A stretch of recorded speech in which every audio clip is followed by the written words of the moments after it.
With, with barely 7 months to the 2023 general elections, civil society organizations raised a red flag on Buhari's nominees for appointment as resident electoral commissioners of the Independent National Electoral Commission.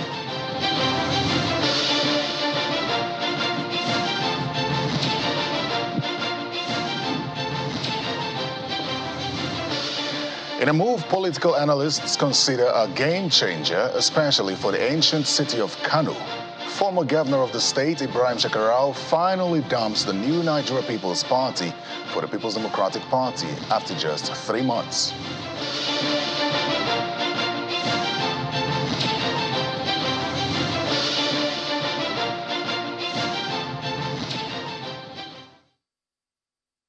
Hello and welcome to Politics Today. I'm Terry Ikumi. As always, we begin with our count into the ASU strike, and it's 198 days, I beg your pardon, into that strike by the Academic Staff Union of Universities, and it doesn't seem like the strike will end anytime soon. In fact, it's now been extended indefinitely by the union until the federal government addresses all their demands. ASU had first rolled over the strike by 8 weeks in May this year, and at the expiration in July, the union again extended their action by 4 weeks to allow government-end negotiations with the union. However, the striking lecturers are unhappy with the outcomes of the negotiations so far, despite the Minister of Education, Malam Adamu, saying last week that the federal government had addressed most of the demands by ASU, including the release of 50 billion naira for the payment of earned academic allowances for the union. Now, a federal high court in Abuja today threw out a suit by the federal government to extradite the suspended Deputy Commissioner of Police, Abba Kyari, to the United States of America. In his ruling on Monday, Justice Inyang Ekwa struck out the suit filed by Abubakar Malami, the Attorney General of the Federation and Minister of Justice, on the grounds that the application is incompetent, lacked merit, and was instituted in bad faith. Justice Ekwa insisted that the current administration has no basis to file the extradition request, having commenced trial in a case filed against the embattled Deputy Commissioner of Police by the National Drug Law Enforcement Agency.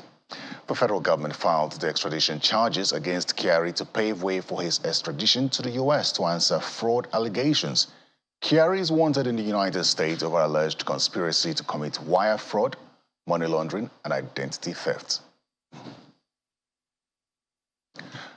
Let's get some more stories now on Political Roundup. All right, so let's go a step further than that. A coalition of civil society organizations say that the nomination of politicians and persons indicted for corruption as members of the Independent National Electoral Commission, INEC resident electoral commissioners, is a challenge for them. They say there is enough evidence to show that some of the nominees are either partisan, politically aligned, or previously indicted for corruption. They also claim that the nomination of the Rex contravenes Section 156(1) subset A of the 1999 Constitution, which clearly prohibits the appointment of any person who is a member of a political party as a member of INEC. Let's go now to our Political Roundup.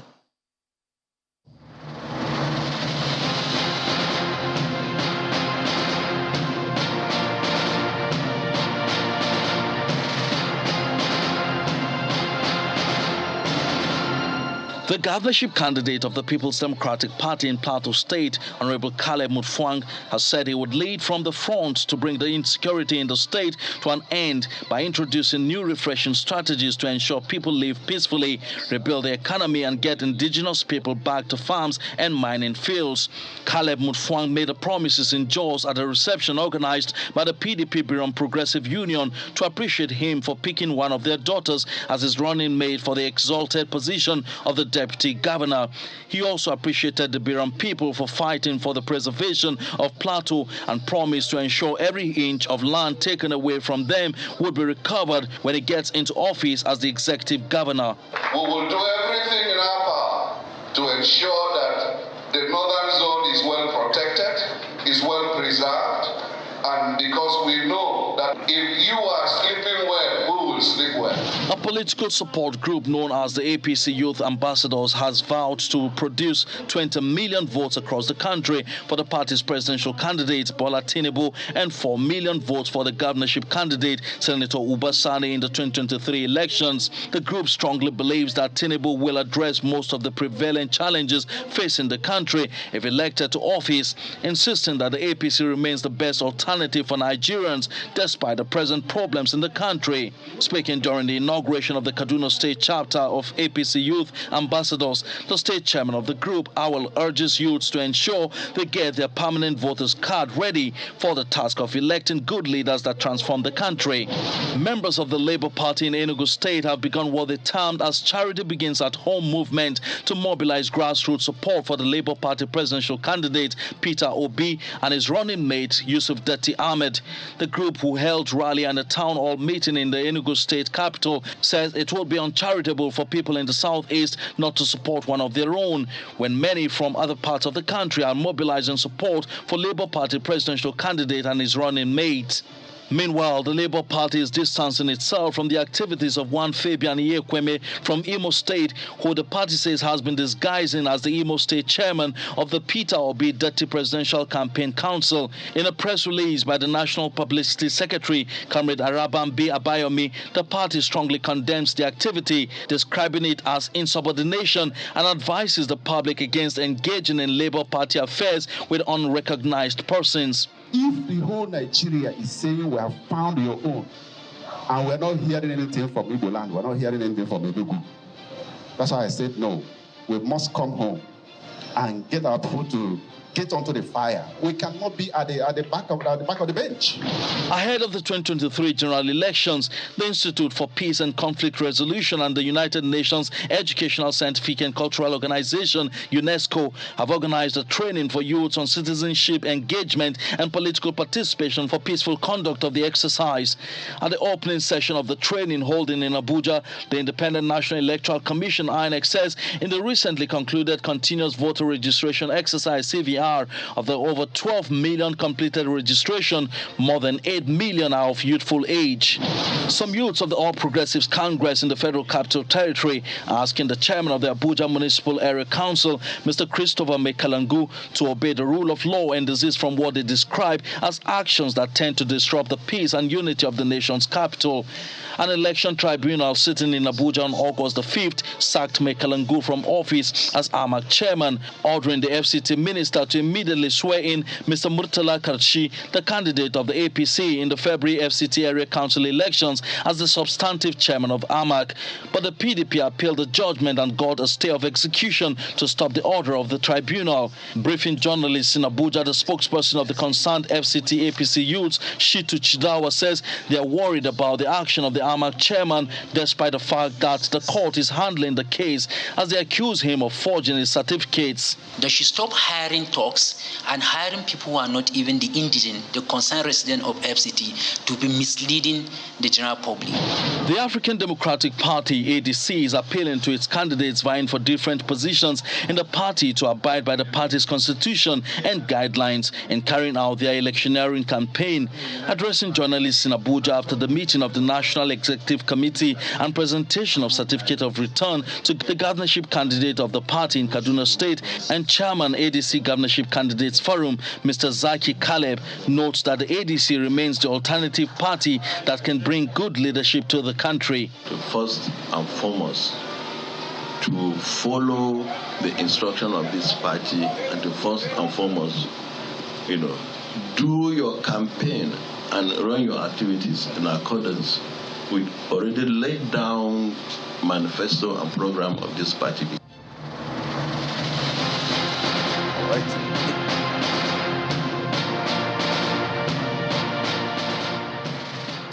Well, let's get talking, everyone, now. We'll talk about the concerns of the civil society organizations regarding the president's nomination of resident electoral commissioners for INEC. I'm joined in the studio by Samson Itodu, the executive director of Yaga Africa, and Bishop Amakri, who's the national chairman of the Young Progressives Party. Welcome to Politics Today.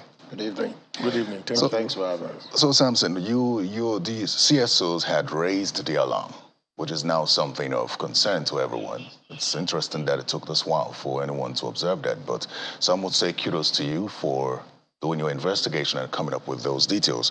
But while you accuse these wrecks or allege that they could either be partisan, you did mention some name that some are partisan and some are affiliated politically with some parties. Could you give us some more details of these allegations of partisanship and political affiliation? Well, thanks, Terry, and good evening, Nigerians. I think what civil society organizations did last week is an attempt to protect the fidelity of our Constitution. Secondly, it's part of civil society's role, to be watchdogs of the electoral process. And thirdly, it's about protecting the integrity of the 2023 elections. We are just about 179 days to the 2023 elections, and we are now in a situation where the Electoral Commission is yet to be fully constituted. And in a period leading up to the elections, you have a situation where appointments have been made into INEC that are questionable, and like the statement issued by civil society, the appointments made does not meet the test, because there are two conditions the Constitution sets. That one, persons appointed into INEC must be non-partisan. They must not be members of a political party, because you can't be an umpire or claim to be an umpire and have partisan leanings. So INEC is not meant for politicians. It's not meant for political actors. It's meant for individuals who are insulated from partisan politics. The second criteria the Constitution sets is that these persons must be persons of unquestionable integrity. So these are standards that the Constitution already set. But we have a situation where individuals, have been appointed, and these individuals have partisan leanings. These individuals have been alleged, to be corrupt. And so citizens are actually concerned that how can you go into an election with these kinds of individuals? How do we have confidence in the electoral process?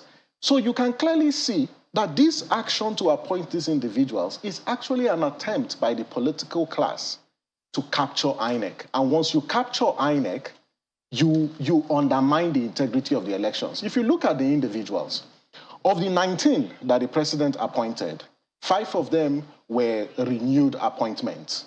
The other 14, and fresh appointments. We've raised question about the nominee from Sokoto. The nominee from Sokoto was an aspirant, a governorship aspirant of the All Progressive Congress in the 2015 elections. There's evidence to that effect. The nominee, from Enugu is believed to be the younger sister of the national vice chairman of the ruling party.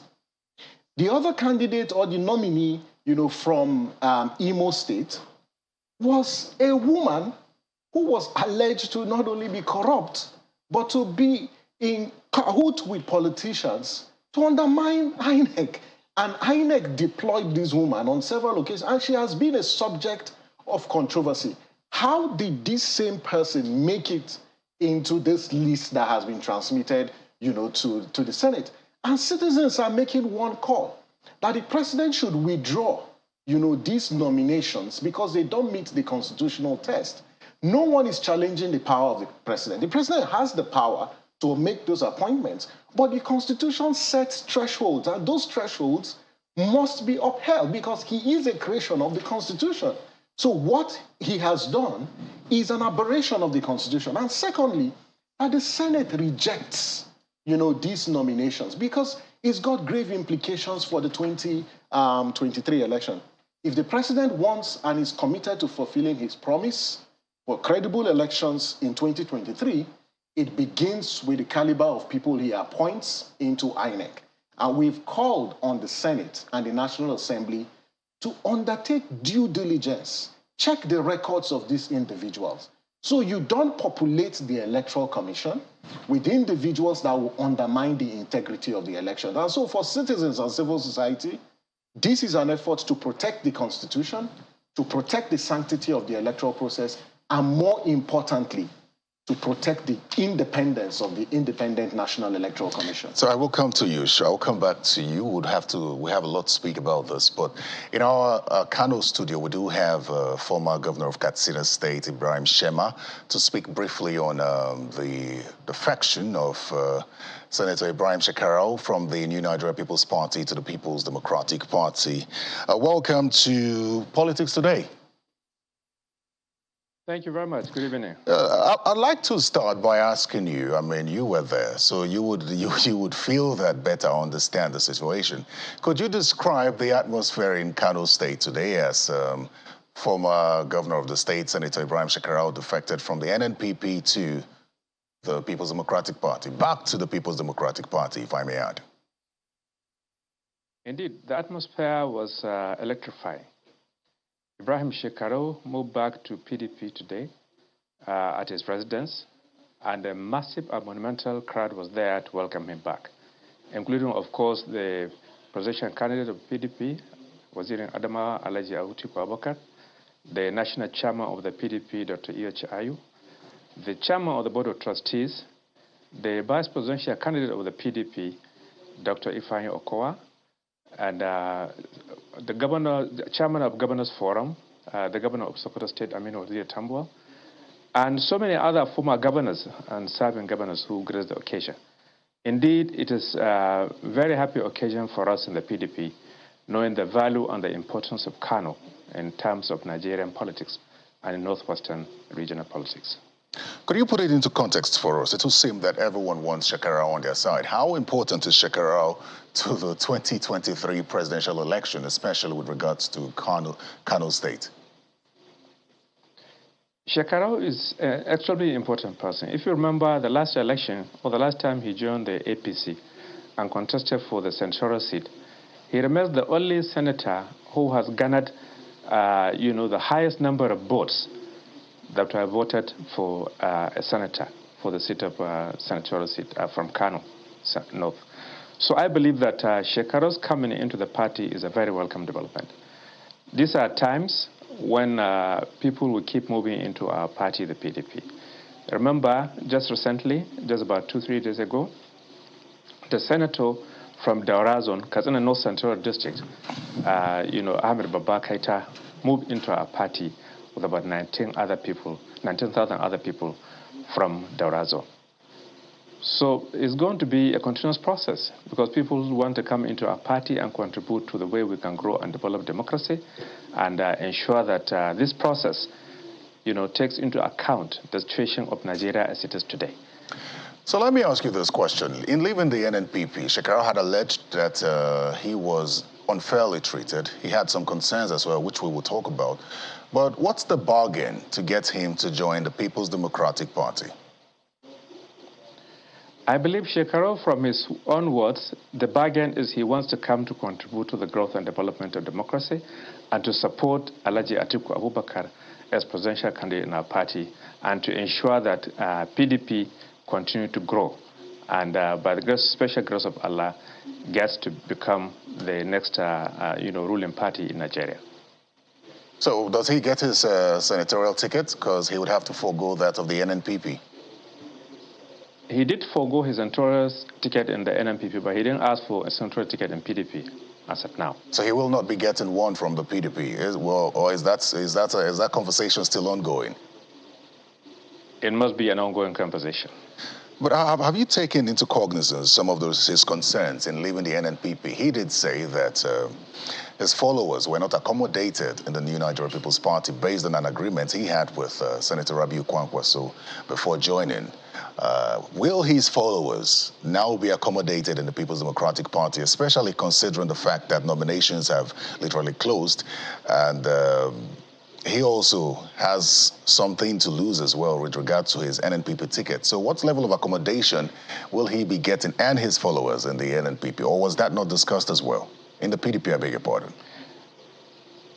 It's too early to say now exactly what kind of accommodation his followers will get in this arrangement. But definitely his followers came along with him in their droves. And I have no doubt in my mind that they find accommodation in the PDP one way or the other. There were leadership issues concerning the PDP in 2018 when he left the party. And many would ask, now that he's back to the party, what happens to the PDP in Kano State? How is he accommodated in that? Who becomes the leader of the PDP in Kano State? PDP in Kano State has a collegiate of leadership. And I trust that the collection of leadership in Kano will come together to ensure the success of the party at the polls come 2023 election. You know, as someone who's been in the political space for a while, it would seem that there's a big fight to get Kano.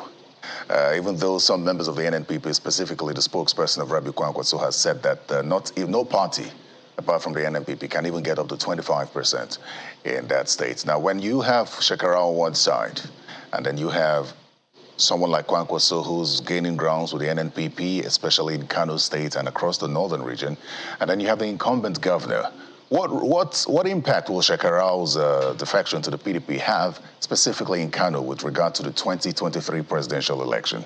What's the chance of the PDP in Kano now that you have Shekarau in your camp? The chances are much brighter than before, because the politics in Kano is defined by the three different groups, as it is now. Like you rightly said, Rabiu Musa Kwankwaso is the NNPP, and Shekarau now in PDP, and of course the Governor Ganduje in APC. So it will be a straight arithmetic. We will target to get more people into our party, not just Shekarau. I can tell you that our belief is that so many people will come into our party from the APC and from the NNPP in Kano because of our robust programs and the programs we design and intend to put in place by our party, so that we don't just succeed at the polls, but we succeed in reversing the misfortunes of Nigeria as it is today.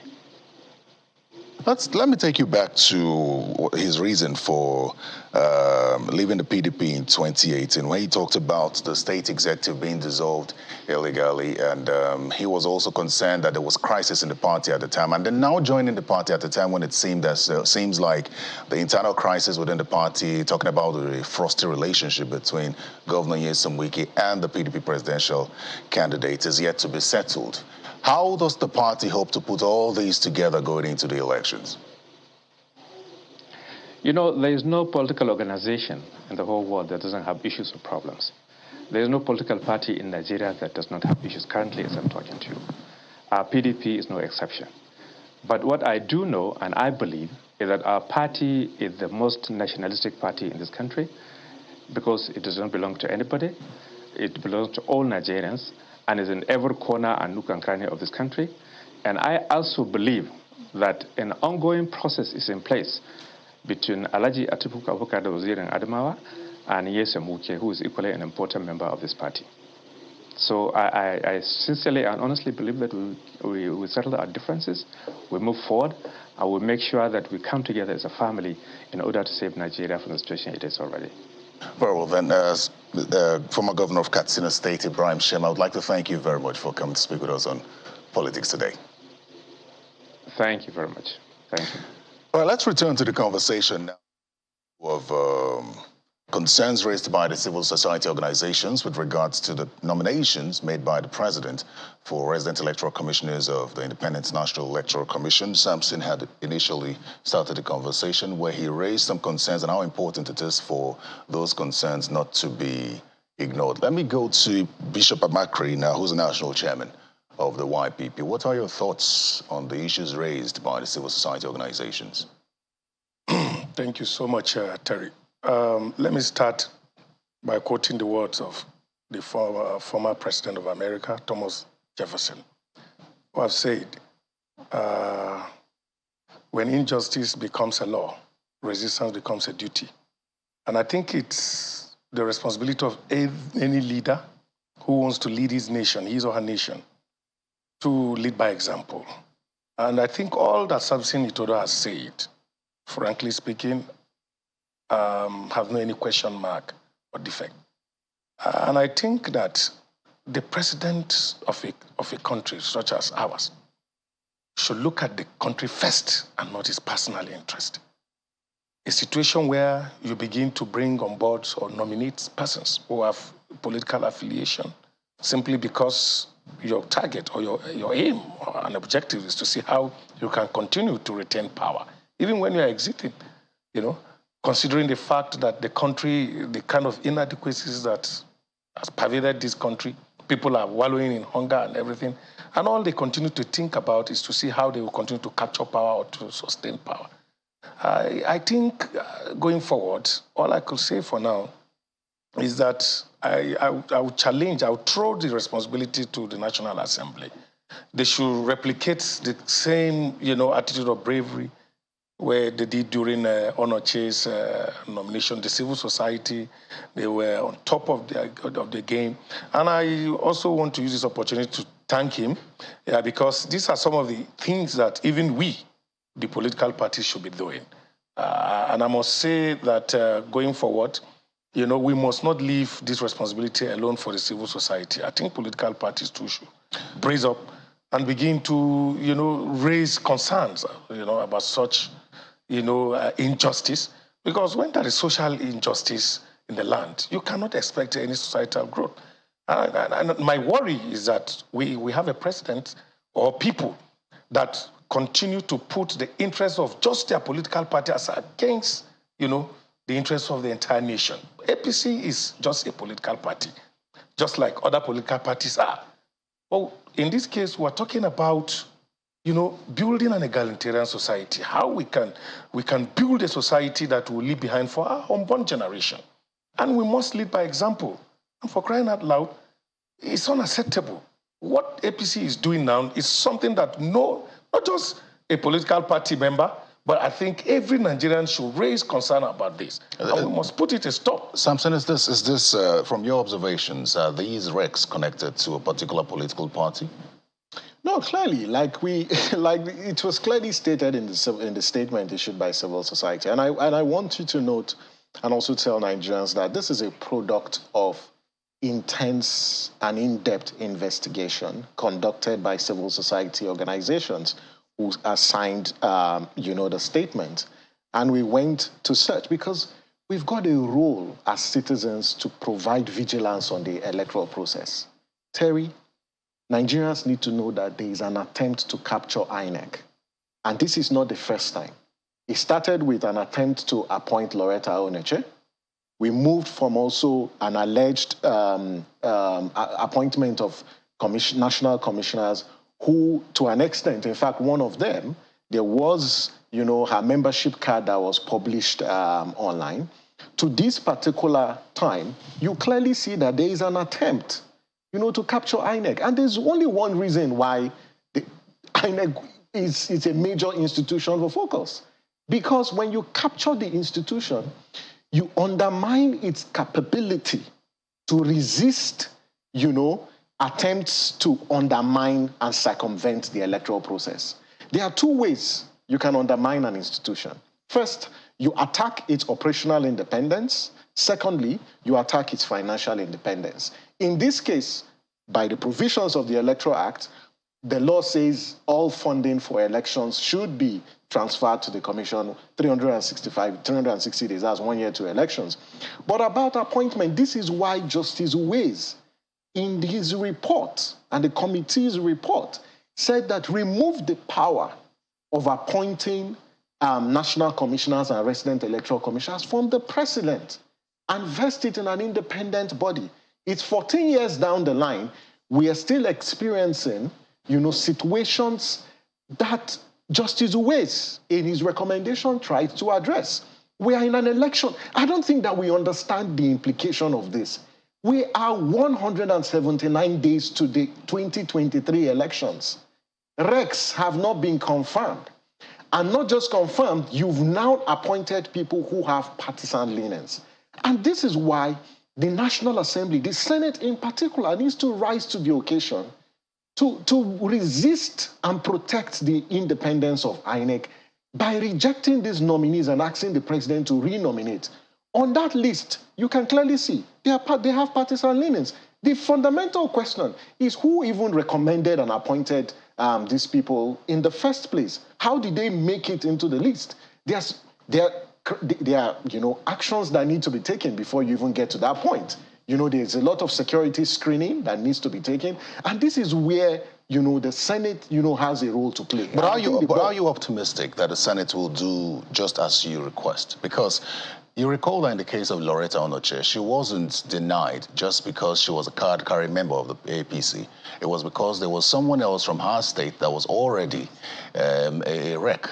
So how are you expecting that the Senate would do this? And is it as simple as you say, because you expect that the Senate will carry out its own investigation, of course? I think that if we've got leaders and legislators of conscience, if we've got leaders in the National Assembly that are interested in the collective good and interested in the sanctity of the 2023 elections, the best action to take is to reject these nominees, because it's an aberration of the Constitution. And that's why civil society have said that this is an attempt to protect the Constitution. It's not about any individuals. And you know what, in any case, and this is my advice even to the president and the ruling political party, making these kinds of appointments are not good for you and your image and your legacy. Because what you do is you tell the entire world that you are not interested in fairness, you're not interested in the integrity of our elections. So I even feel, for those who are making and pushing it, because it's just going to rubbish, the legacies of the president and also the party. And so in the interest of the Constitution and the 2023 election, reject these nominees. They are individuals, women, persons with disability, who have the competence that can confer, let's not get to a situation where you conduct elections and then the legitimacy of the election is called to question. All right, let's take a quick break, and when we come back, we'll talk a little more about this, the nomination issues, and then talk about some concerns with regards to improving the elections in 2023. Please stay with us. We will be right back.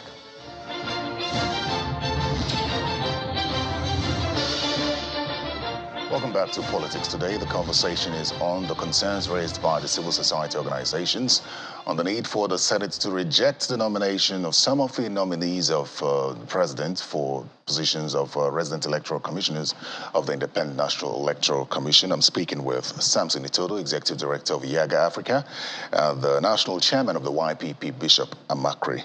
Let me get your thoughts, Mr. Amakri, on this.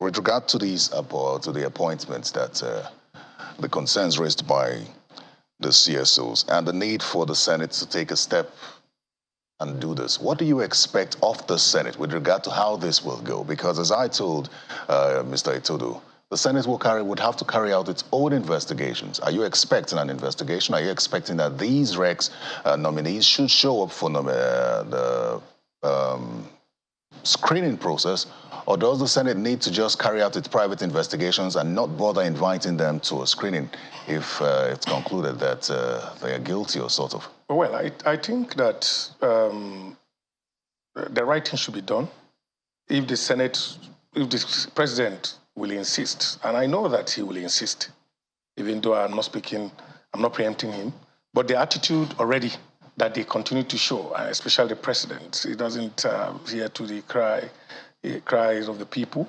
And should he resist and continue to use his powers as a president to forward the name down to the National Assembly, I think when they get to National Assembly, the Senate too will exercise their own powers there. All we are asking, and what my brother here is saying, is that let us do our due diligence and do not allow, the sanctity of our democracy, to be trampled upon. And I think that the Senate, in this case, actually are the major players that are going to do right. Because at the end of the day, like I said, the president might push that their name should go to the Senate. There are timing concerns as well. We're just about 8 months before the elections. The Senate isn't sitting as we speak. They're on recess and won't be resuming until the 20th. The process of having to wait till they resume, go through the process of, doing their investigations and then probably screening these people out and then sending back to the president, who will now return some other names. How will that have an impact on the elections? No, like I said, it depends on this. Look, whatever you tell the president, if the president insists that these names must be sent, to the National Assembly, nothing anyone can do if he insists. And like I said, the National Assembly have to sit first and, engage them. So what happens, Mr. Itodo? What happens if the Senate goes ahead with this confirmation? I think that if the Senate goes ahead, confirming politicians, confirming people who are alleged, to be to be corrupt, it would adversely affect. So, one, there will be infringing on the Constitution, because the Constitution is clear that they must be persons of unquestionable integrity. They must be persons of who are not members of political parties or have any sort of affiliation. So they will be breaching the Constitution. Secondly, they would also be undermining the integrity of the 2023 elections. You can see the enthusiasm on the part of citizens, who have come up in their large numbers to register, to vote. You can see both online and offline different political actions on different parts of the divide. And it looks like it's going to be an interesting campaign season. Be it APC, PDP, Labour Party, YPP, you can see all the presidential candidates from all the political parties are gearing up for what promises to be a very interesting campaign, hoping they will focus on the issues. If you're going to take this course of action by confirming, people who do not have, the moral credentials to hold those offices, it's going to impact on public's perception about the transparency, about the credibility, about the integrity of the entire process. And that does not bode well for our democracy. It could lead to political instability. It could lead to people and citizens just disengaging. And that is not what you have. And that has implications for legitimacy. Because how do you, claim to enjoy popular support or legitimacy when you are voted into office through a process that people do not trust? And so it does not actually serve our collective interest. And it doesn't matter the political affiliation or geographical extraction that you come from. It's about our collective interest. And this is an attempt to protect that interest. You know what's quite interesting? There's some resident electoral commission, because you talk about time, and Terry, we shouldn't make excuses. It's in this country we've seen where laws have been passed on the same day. If the president is committed, it's about the political will and the commitment. And I want to give him the benefit of doubt that he can still reverse this action in the interest of the credibility of the process, because we were not the ones who told the president to leave a legacy. He was the one who sumo motu said, I want to leave a legacy of credible electoral process for Nigerians. And that's one of the legacies that he wants you to have. And he should go beyond the legitimizing benefit effect that, claiming to bequeath to Nigerians a credible electoral process will confer on him. No, it's both credibility de facto and credibility de jure. And what this simply means is, yes, you have signed the Electoral Act, no doubt, and it's providing sort of, reforms to the process, but you must also ensure the independence of the Electoral Commission. Do not flood INEC with politicians that will do bidding of your party, because if you do that, you undermine the integrity. The third one is about security, because you need to have a secured environment for elections to hold. If there is no secured environment and elections do not hold, you've not bequeathed to Nigerians, that legacy of a credible electoral process. So we can't treat this in isolation of other critical actions that need to be taken to safeguard the integrity of our electoral process. What's the next step for the political parties? Should the Senate go ahead with this confirmation? Should the Senate go ahead with the confirmation? If the Senate goes ahead with and confirm these persons, even before the Senate will begin to confirm them, I think these guys have taken the lead. They have set a pace. I can assure you that in a very short period of time, some of us who are progressive-minded persons, affiliated with political parties, will begin to, protest against this act. And if the Senate do not heed to the cry of the people, I can assure you that that also affects, the credibility of the Senate as well, the integrity of the Senate. And I don't think that the Senate will want to just chicken into the rhetorics of the executives. I think that the Senate will do the needful and hear to the cry of the people and do the right thing. Another concern raised in that statement from Yaga was the need to include persons with disabilities, and some wonder whether there's a violation of any law by not including persons with disabilities in that in the nomination list. Actually, that list, and thanks, Terry, for actually bringing this, shows that Channels is interested in inclusion, because there are two categories of persons who are missing in that list. One is women. Now, the appointment also, deviates from the judgment of the Federal High Court about 35% affirmative action. And what the Federal High Court ruled was that for appointments, you need to consider women and 35% affirmative action. But that list, has majority men. Secondly, there is no person living with disability as part of those appointments. And if you're constituting a very important institution like INEC, it should have a representation of different components of our national life and our society.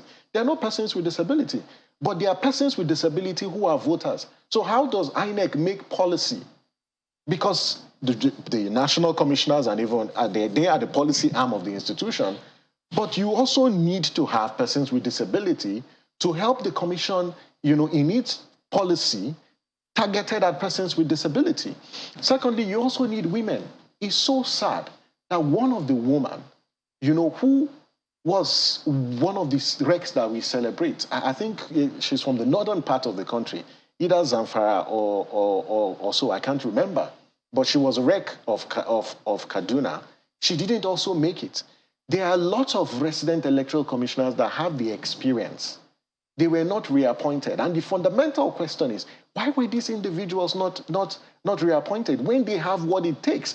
And these individuals were celebrated as, the most, not just active, the most reliable, the most competent resident electoral commissioners. Now you've not reappointed them into INEC. You've flooded the entire place with people who have, questionable credentials and political leanings. And then you expect that, you're going to have credible elections. And this is where citizens are speaking. And it's not just civil society. Citizens need to call on their senators like they did when they deleted and inserted provisions into the Electoral Act. The same way citizens spoke against Loretta Onyeche's appointment. That's how citizens should also speak against, the appointment of these individuals, because their votes will not count. Your vote as a Nigerian will not count. If you have politicians pretending over elections in 2023, so the time to speak is now.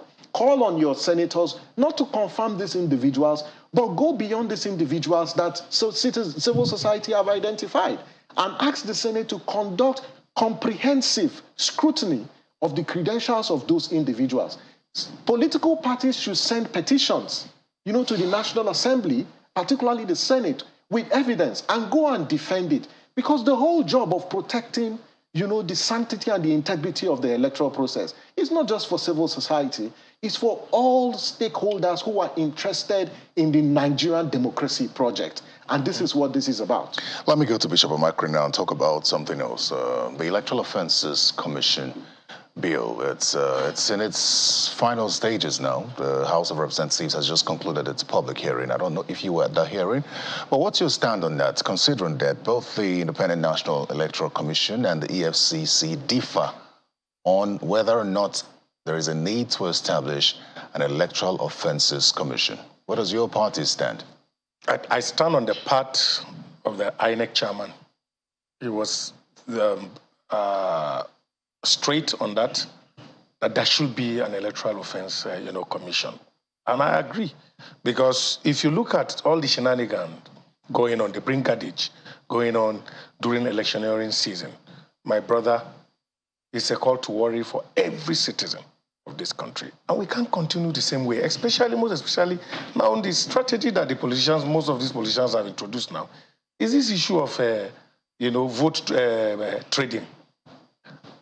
If we do not do something on that, then it will amount to all the efforts that INEC has put in reforms, electoral reforms, and even the National Assembly, and even the President that have passed the law.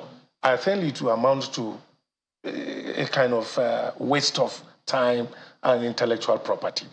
I am concerned, particularly about this vote buying thing. And I think that INEC, or even the legislators they should come up with something, and see how we can have this election Mr. Italo, I don't think you have a counter opinion, because I think you had... But again, sorry, in addendum to what my brother was saying, I think you just mentioned only people with disability and women. The youths are missing as well. The youths are missing. And when are the youths will begin to be recognized by these, godfathers who continue to think that this country belongs to them? So I'm worried also that there is no any young person name that is sent, for recognition. And I think the president should... You know the reason why no young person name can be sent? Because the Constitution provides the age qualification. And you need to be 35 to be a resident electoral commissioner. Yes. And 35 is already above the youth age. So by virtue of the Constitution, the president cannot send a young person's name. And I think the advocacy, and which has always been at the forefront, is you need to review the criteria. No, but I think if someone at 36, 37... No, but that's no longer youth. I agree with you. Say it's a young, but he's a young person. That is why I mentioned the word young that we have in office. But I think on the Electoral Offences Commission, I completely agree. 14 years down the line, post Justice Uwe's committee's recommendation, we are considering the Electoral Offences Commission bill. Very good. But what is being served to Nigerians is not a legislation that can deliver on the core objectives of electoral offences prosecution and ending electoral impunity. Because if the current bill being considered by the National Assembly is passed and signed into law, it will only achieve one objective. It will remove the burden from INEC, but it will not reduce electoral impunity. Because within the current Electoral Offences Commission bill, there are no mechanisms that guarantee the independence of what? Of the Electoral Offences Commission. Because what you have in the bill, it says that the Attorney General can make regulations that will govern the commission. But what Justice Uwe has recommended is an independent, autonomous body. But within the current bill, there's no mechanism that guarantees the independence. The second is you're going to have conflict with the provisions of the Electoral Act, because the Electoral Act already vests prosecutorial powers on INEC. So if you're going to have to remove that responsibility, you need to go to section 145 or 146 of the Electoral Act, remove that particular burden and vest it in this Electoral Commission. So let's not celebrate that, yes, an Electoral Offences Commission bill is before the National Assembly for consideration. That's not enough. We need to scrutinize that bill so they don't serve us a legislation that will just remove the burden, but it will not be prosecuting the vote buyers and the vote traders. It will not be prosecuting, politicians that recruit thugs to disrupt elections, and also reduce electoral offenses. So for us... How about the security agencies? Even the security agencies, again, you're also going to have conflict, because in a context where public institutions, are so interested in interagency rivalry and interagency competition, how do you manage that? Because the Electoral Offences Commission is going to draw human resource from these different institutions. And some of the functions that is meant to perform, other agencies are already performing it. So, yes, we do need an Electoral Offences Commission, but the current bill under consideration needs more work to safeguard its independence, to insulate it from partisan politics and political interference. So the Electoral Offences Commission is not used to witch hunt opposition forces or other political actors. And thirdly, it guarantees, the operational and financial independence of the commission. So yes, Electoral Offences Commission, we all support it, but I think the current bill needs more work, and let's not support a legislation that will not address electoral impunity, but a legislation that will just remove the burden of INEC, because you're still going to prosecute offenses within an existing criminal justice system where it's still going to be the same courts. It's still going to be the same set of lawyers. So does that solve any problem? No. So we need to look at this from a broader perspective. So as election campaigns commence in about a month's time, there are concerns as to what sort of engagements will need to be made to improve the voter turnout ahead of the elections.